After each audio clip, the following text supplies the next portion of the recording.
I was 6 years old when this happened, and I never really understood what was going on at the time. It wasn't until a few years ago that it hit me how messed up everything actually was. My babysitter was a woman named Renee.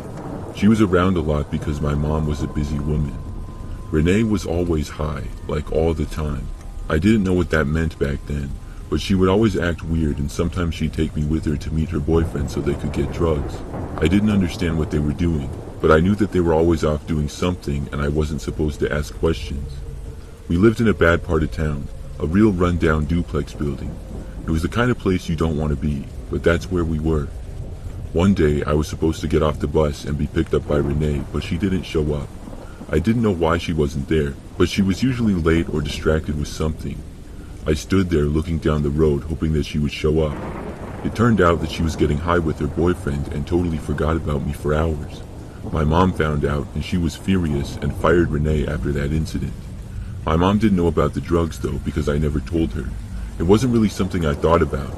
At that age, I didn't know how dangerous any of it was. Fast forward about a month or so from Renee getting fired, and my mom was running late to pick me up from the bus stop, and I was standing there waiting like usual. It wasn't uncommon for her to be late, so I didn't think much of it. Then, out of nowhere, Renee showed up. She asked, "Hey, where's your mom?" It wasn't strange to me at the time, even though it should have been. I didn't view Renee as a stranger, and she had been around enough that she felt familiar. I even thought maybe my mom had hired her again. Renee told me to get in her car.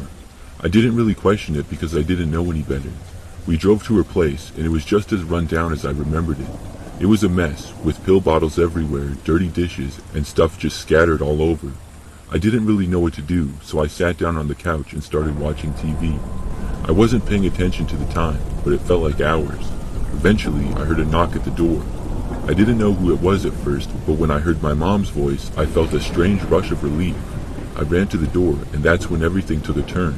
The cops were there with her, and they arrested Renee right in front of me. I remember seeing her handcuffed, and I didn't really understand what was going on, but I knew something wasn't right. Turns out Renee was arrested for some drug charge and kidnapping. I'm not sure what she was planning to do with me, but it's very strange that she just brought me to her house. My mom took me home, and we moved away soon after. I still wonder what would have happened if my mom didn't figure out that I was there that soon.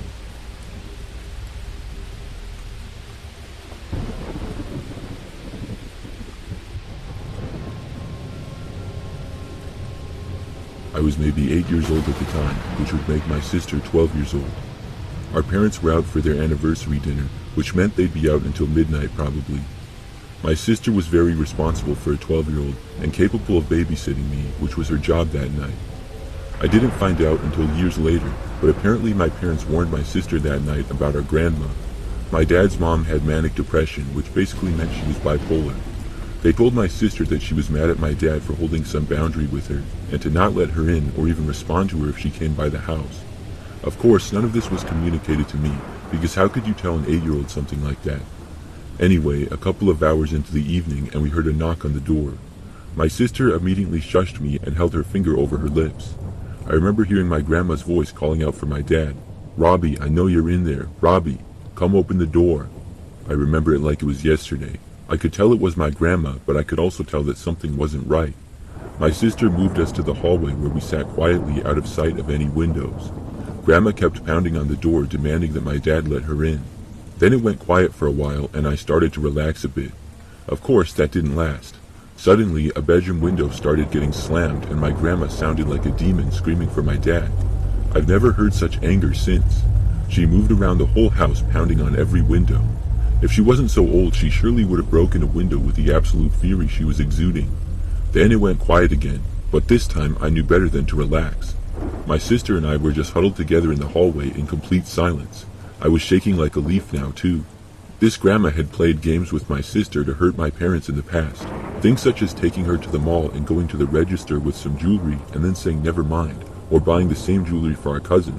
Seriously, some messed up stuff. Anyway, it was quiet for a while. And out of nowhere we heard Grandma putting on this sweet voice and directly addressing us children and trying to coax us with candy to open the door. She always had a ton of candy around since she was also a diabetic. This was the most surreal experience for an 8-year-old me, as she had just sounded like Satan himself, and now she sounded like a sweet old granny again. Her sweet voice persuaded me enough to let her in, But thankfully my sister was wise beyond her years and held me tightly. Finally, it was quiet for about an hour straight, and my sister said it was time for bed.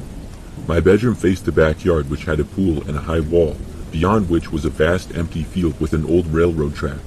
I was used to hearing coyotes, foxes, and other animals. Right as I was winding down to fall asleep, the absolute loudest scratching on my window started. I could see the silhouette of my grandma in the moonlight as it was a full moon that night. I did what made the most sense to me at the time, and I buried myself under the covers until the scratching stopped. No other windows got scratched that night, just mine. I woke up the next day and my sister was telling our parents all about it. I couldn't even be in the room while it was being discussed. A few weeks later, my grandma died from an E. coli infection. As an 8-year-old home alone with just my older sister that night, it was the scariest night of my life, especially since I didn't understand anything or even know about my grandma's mental state.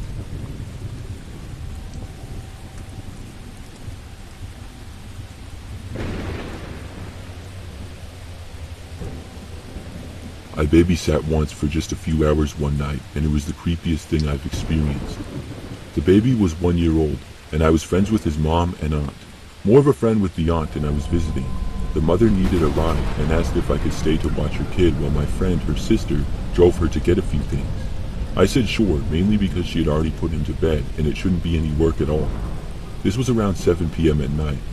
They left, and about 15 minutes later, I heard a thump from the bedroom area. All the bedrooms in that house were near each other in the same hallway, and my friend had her cat locked in her room because I have allergies to the cat.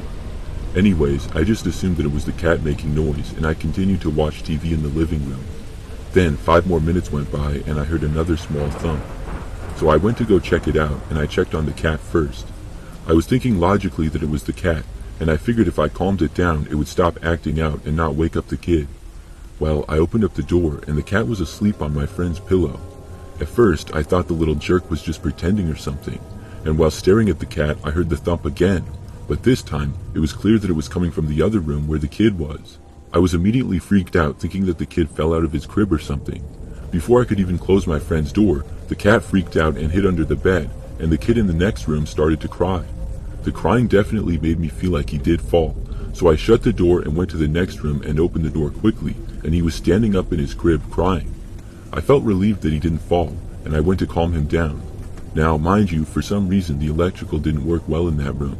The light switch didn't work, so you had to turn on the floor lamp by hand, so I was in a dark room with a crying baby. It then dawned on me to wonder what had been making that noise, so I turned on the light and looked around. The closet was open and some stuff seemed moved around, but nothing that looked like it fell several times or anything like that. So I closed the closet, mainly because the kid was crying while staring at the closet. He seemed to have calmed down, but it took me about 5 minutes to get him back to sleep. I left the light on and the door cracked so I could keep an ear out but not to wake him up from the sound of the TV. I'd been watching TV again for only 10 minutes when I heard another thump noise. I got up and peeked into the baby's room. The kid was asleep still, so I opened the door some more to see if the closet was open. Now, it's a sliding door closet, which isn't as creepy as a walk-in closet with an actual door. But closets in general are creepy, especially at night. Anyways, my first instinct was to run, but I manned up and went to check out the closet and see what could have opened it. But there was no apparent reason. I just told myself maybe it was a mouse or something. A big mouse that can open the closet door. So like I said, I closed it up and I checked on the kid, still leaving the light on, and went back into the living room. Not even another 5 minutes went by and the kid was crying again. I didn't hear any thumping noise this time, so I figured maybe it was a normal baby cry, like the light was bothering him or he peed or something. So I went in again, and this time the closet was only open a little bit. I was extremely freaked out, and I had already texted my friend asking if they would come back soon. Once again, I went and closed the closet door. My hand reached for the edge of the door, and then I heard a small thump, and then one of those baby police car toys that have a siren sound effect went off in the closet. I opened it up slowly, and there was just a toy going off. The kid was still crying his head off, and I knew for sure that the toy was not in the closet beforehand. So I took it out, put it away, and closed the closet door. I put the kid back to sleep, and waited in the room with him this time instead of going back to the TV. He didn't go back to sleep, but I could tell that he tired himself out with the crying fit that he had. I felt uneasy in that room, like someone or something was watching me and was angry, especially from the area where the closet was. After about 15 minutes of waiting in the room, I stood up and started to head out. As I was leaving, the light then turned off, which is very odd since you have to turn it off manually since the wall switch doesn't work. I figured the bulb blew out or something, so I walked over using what little light that the nightlight offered as a guide towards the lamp. After I got to the lamp, I heard the closet door sliding open. I don't think I've ever been so scared in my life. My instincts kicked in, and I felt the switch on the lamp and turned it on, hoping that it would, which it did.